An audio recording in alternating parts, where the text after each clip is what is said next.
नमस्कार बंधुगण, आपण मानकु आम एमएन टैग ओडिया चैनल को स्वागत। एथर समस्त को 3000 टंका भत्ता मिलिबो। माने 60 वर्ष होईची माने भत्ता मिलिबो।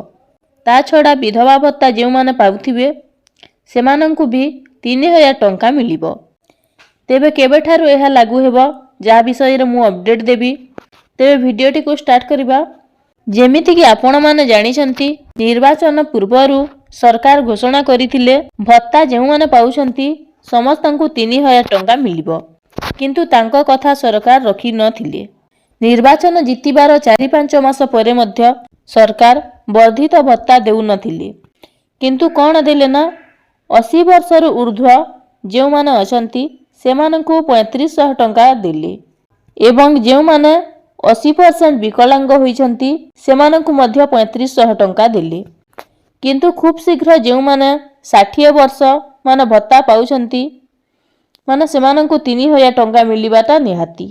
तेणु करी एबे खबर कागज रे एहा आसी जाईछि खूब शीघ्र जेउ माने विधवा भत्ता पाउछंती 60 वर्ष होई नथिले मध्य सेमानंकु 3000 टंका मिलिबो एवं जेउ मानंकु 60 वर्ष होई गला सेमानंकु मध्य 3000 टंका मिलिबो, जहा कि एटा बहुत बड़ पदक्षेप।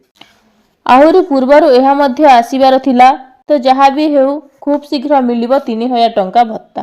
एही परी अनेक गुडे इनफॉर्मेटिव वीडियो देखिबा पई आमा चैनल को सब्सक्राइब करंतु। धन्यवाद।